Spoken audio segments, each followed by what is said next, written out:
We penned this down sometime in 2017, about a year into our launch. We said we want to build something for every Indian.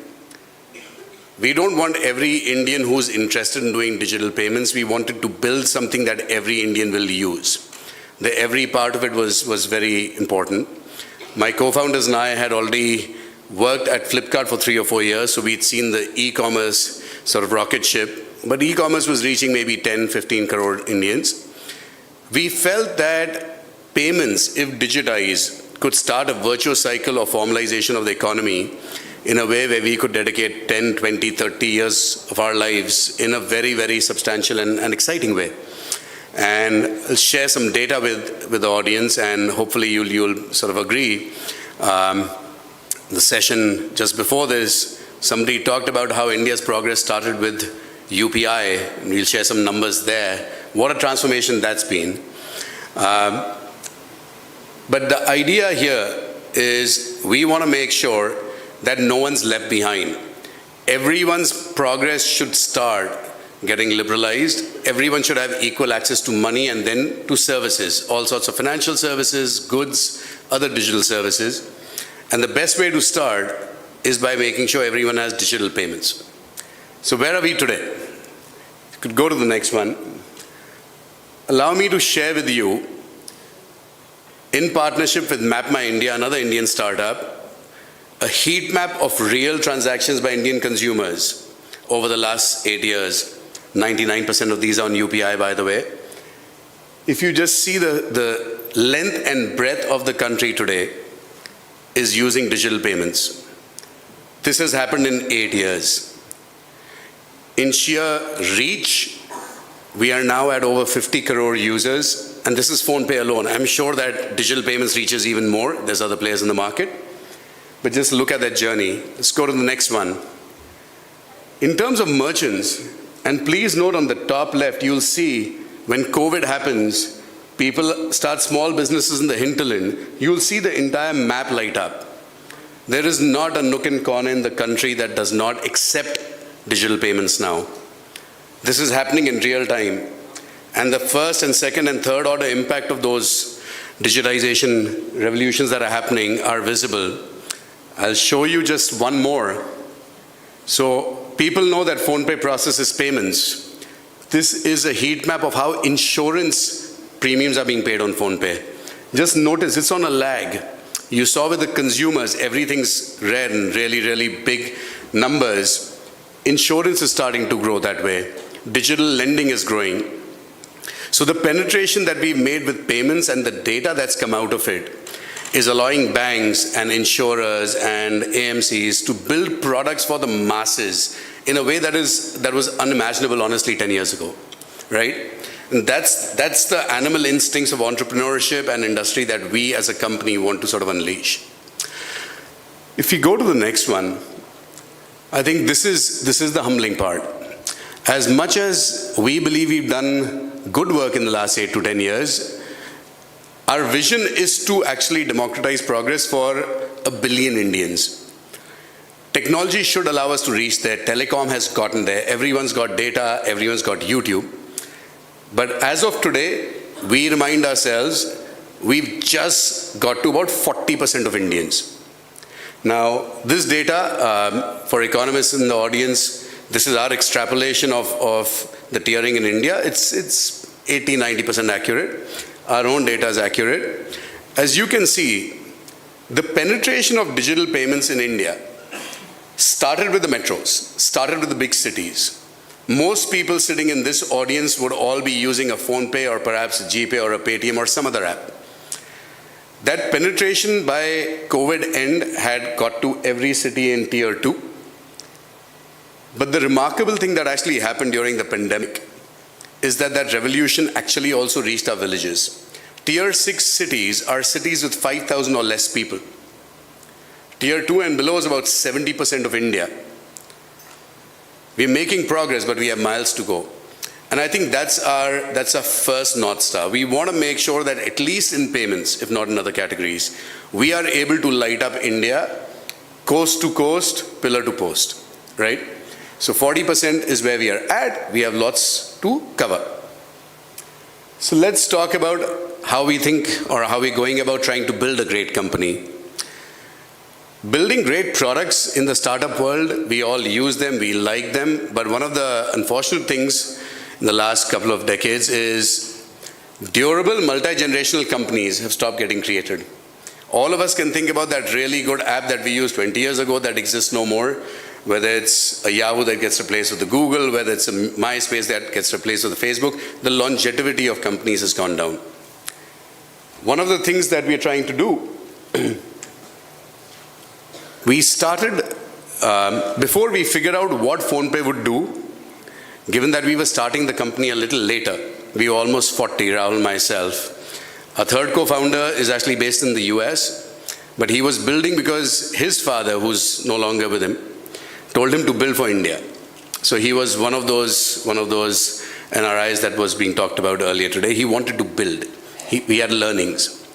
And we said, let's build a company which has a foundation very deeply rooted in culture and values, learn from the Tatas and the Infosys and the sort of stalwarts of the industry. So what we actually have is a pretty elaborate set of culture and values that kids hate. We literally indoctrinate them. These are written on every building in our office. You get them with your orientation kit. We make you rehearse them as much as you can. But they're sacred to us because they remind us whether you're doing well or you're not, whether the markets are good or they're not. These remind us the mission that we are on. These remind us the kind of company we want to create. And I didn't put heat to it when I was building my first startup. We made money, we got users, but the company did not have a binding value system that made us navigate issues, market changes, pandemics and whatnot. I think as you sort of make your early mistakes and become a serial entrepreneur, one of the things that you really learn to treasure is institution building. And so one of my favorite ones in this is at the bottom left. We call it positive disruption. It's very, very personal to PhonePe. We talk about the fact that we will not disrupt somebody's profit pool just because we can. We will increase the size of the pie of any market we enter. Otherwise, we will not enter. Now, why is that important? Everyone's talking about the economy in terms of macros. 2 trillion, 3 trillion, 10 trillion, 20 trillion, 50 trillion. These things don't happen in macros. You can track them in macros, but they happen at the grassroots in terms of compounding in daily lives. So you got to create enablers. And if you take capital in the startup world, we see this all day long.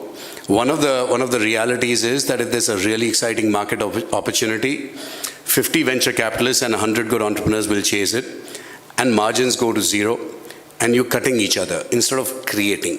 One of the things we love about India Stack and DPI is things like UPI open up markets, things like Account Aggregator open up markets. So we work very closely with them. The other thing that I think from personal sort of experiences, I love sports. I grew up playing a lot of sports, and I got most of my learnings in life through sports. Whether you play cricket, football, individual sports, teamwork and loyalty and a good mix of talent is super important. One of the things that you'll see here and on the next slide is we are a 9-year-old company. The founders have known each other for 27 years. Boris and I have known each other for 20 years. The average tenure of the people working together in this company at the leadership is actually longer than the company itself has existed. Many of us are doing a second or third tango together. Now, why is this important in the PhonePe journey? One of the benefits you have of working with people that you've known for a long time is that you can fight and argue all day long about ideas and no one gets hurt or upset. It's like family. You just hold a mirror and say, this is the right way to do it. No one's building careers, everyone's mission oriented. If they were building careers, they'd be worrying about how the other person thought about what you said, how does this look to my boss? We've all been there. And we said, you know what, let's not do that. So culturally, I think this is a very big element of PhonePe. And this flows down. We do a lot of things unconventionally. Some that drive even some of our former investors and board members crazy. We don't do written calibration at the leadership. We don't do quarterly and annual evaluation and grading. I find that counterproductive. We give each other feedback every day. But we don't do it in writing and grade you and slot you into a bucket or do curve fitting. I think it destroys mission orientation. So at PhonePe, we bring in people that we believe are interested in solving for 1 billion Indians. That's it. As long as you're interested and you're talented, everything else falls in line. Go to the next one. Two things that most people don't talk about often enough. We keep hearing headlines all over the media about this company raised this much money, this company raised this much money, or the valuation. We focused, again, benefit of hindsight, we focused our energies on what kind of investors we want. Because investors, in fact, long-term stable investors really, really help. And what you'll see at PhonePe is a mix of some sovereign investors, institutional investors who will stay for 20, 30 years and let you build, really let you build, and some strategic investors. We have Walmart and Tencent and Microsoft. These are companies themselves that have done things at massive scale. They are generational companies. So we get tremendous learning from them. And we are starting to actually get more domestic capital into the company as well, and we'll talk about that. But I think it's very important to get the right investors, not the right valuation. Valuations build. Don't time the markets, time the business. Again, startups don't talk about their boards. Our board is very carefully crafted. We have some incredibly good technology giants in there, like Binny Bansal, the founder of Flipkart, is there. We have the CFO of PayPal. He took the company public, one of the biggest fintech successes.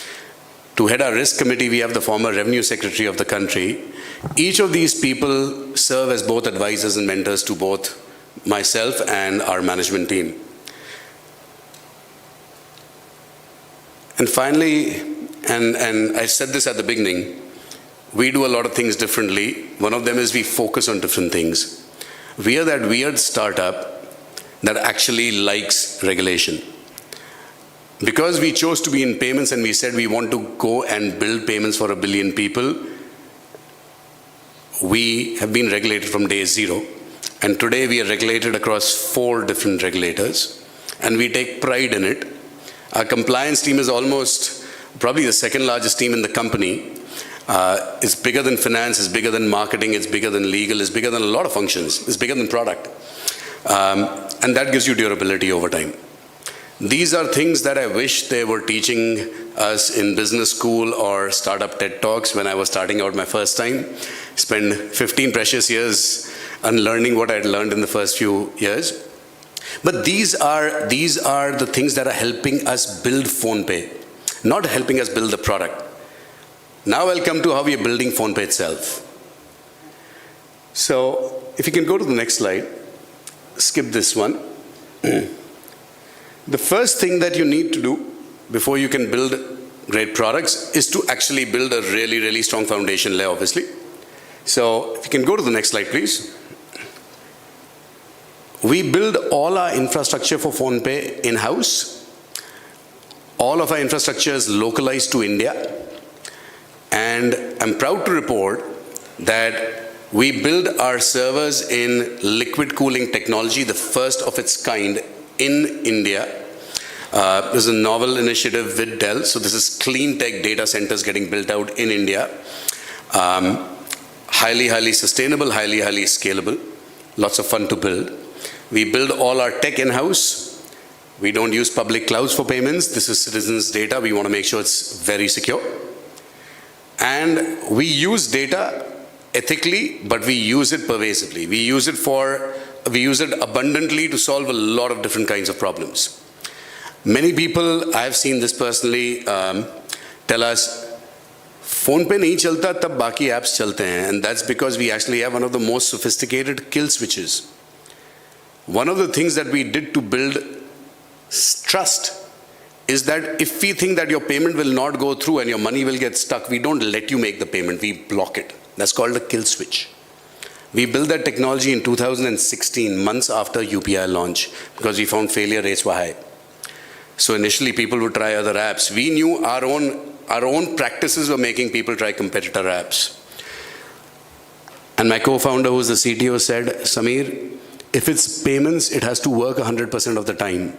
People will come back. And guess what? Today, we have 99.8% repeat rate organically. We don't incentivize, we don't give cash back. 99.8% of our customers come back over and over and over again. Our average customers do more than 50 transactions a month on the app. But you have to give some to get some. You have to give up short-term wins to get the long-term trust. If you go to the next one. The other thing that we've been on a launch binge since 2022, launching a lot of new apps, launching some new companies. People ask us how we move so fast.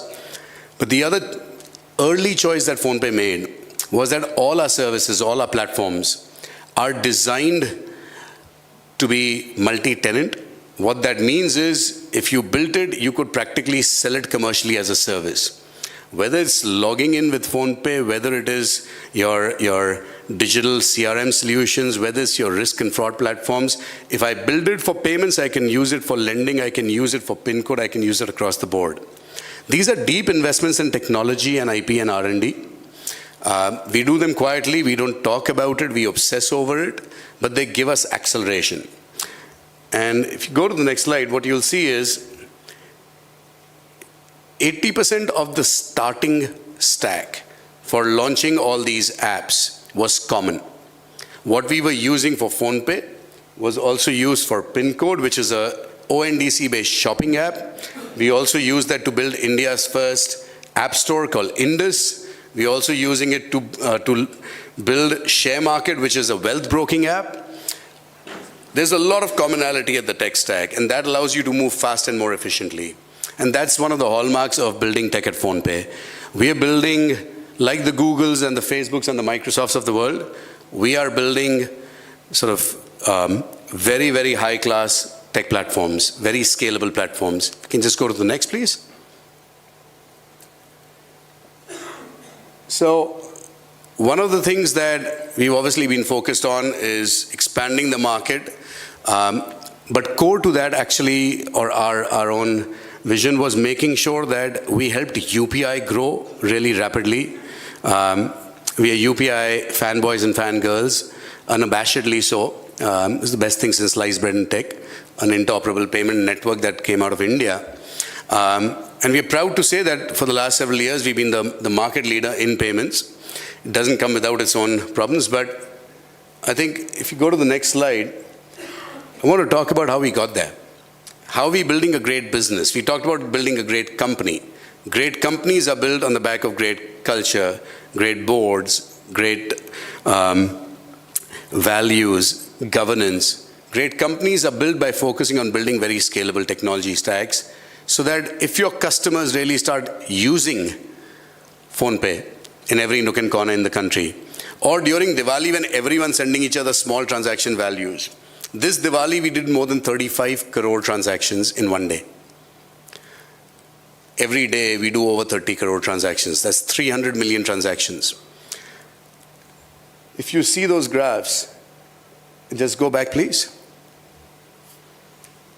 Our monthly transactions have grown over 70 times. 70 times since 2018, right? Without glitches, without failures. India's payments, and within that PhonePe and some of the other companies combined, our digital payments scale is unparalleled in the world. We are now the largest processor of digital payments, retail digital payments in the world, which is saying something. How do we get there? If you're dealing with money, unlike dealing with, say, fast food, payments is essential. It's the lifeline of your everyday activity. but it also causes stress. If I send somebody money and it doesn't reach them, it causes two-party stress. If I'm paying at a shop and the money doesn't reach the shopkeeper, it causes friction. So one of the things you really need to do is slowly and steadily, very slowly and steadily build that trust. One of the things I want to do is explain this graph, because this is core to the PhonePe way of thinking and building. With your permission, I'm going to take a minute. So what you see with these colored lines is basically the vintage of the user who's tried the PhonePe app the first time. The longest line is the oldest customer. A customer who came, thank you. Hello. Hello. Yeah. This line right here is customers who downloaded the PhonePe app and started using it way back in 2018.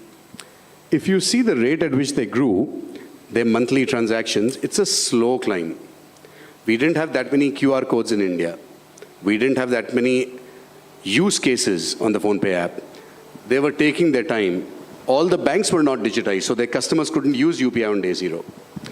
If you now see the blue line on the left, that's a customer who's actually started using PhonePe for the first time just this January. Look at how fast their adoption curve is. Because now the app is operating very robustly. Everywhere you go, if you start using digital payments today, everywhere you go, from the airport to the chai ki tapri, from your retail malls to your government offices, people will accept digital payments. And that means you can basically leave your wallet behind the day you start using PhonePe. That is 50 transactions a month as a behavior for new customers adopting digital payments. That's the opportunity. We've laid out the railroads. Every single small shop in India is digitized. I can say this with pride. During COVID, when the country was lit green, yellow, and orange, rural India was green, the hills were green. We had over 1 lakh freelancers going pillar to post across the country and putting up QR codes in rural India. Today, PhonePe has put up over 1.2 crore QR codes in rural India alone. So you could travel on a road trip and you will be able to pay wherever you go. That's the level of impact we believe that can be made if you're willing to put people on the ground. So this teaches you that there's trust building on the platform, and now we can start actually distributing financial services and helping the development of the financial service markets. And finally, because this is typically the joke in Bangalore, you can either build a good operation or you can build a good business. We're proud to report that while our operations are growing, our business is also growing pretty well. Last year was important for us, FY24 for the first time. PhonePe has also become non-cash profitable. We've also crossed 5,000 crores in revenues. So we're a pretty large top line and sustainable growth story as well.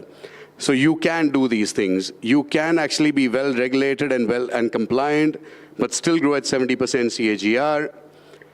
You can actually be profitable while adding 5-6 crore customers every year, and that's about how many Indians we're digitizing every year, right?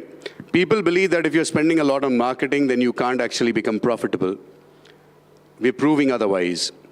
People believe that if all your customers are coming from Bharat and not from urban India, you can't make money. We're proving otherwise. People believe that if you're not a foreign US branded company, don't have English all over, you can't grow. Here we are sitting with a Devanagari logo in India, building out of India, for India, and still adding 40, 50, 60 million customers a year and digitizing the country. So that's our story. That's the mission we are on. That's the vision we have. Thank you very much.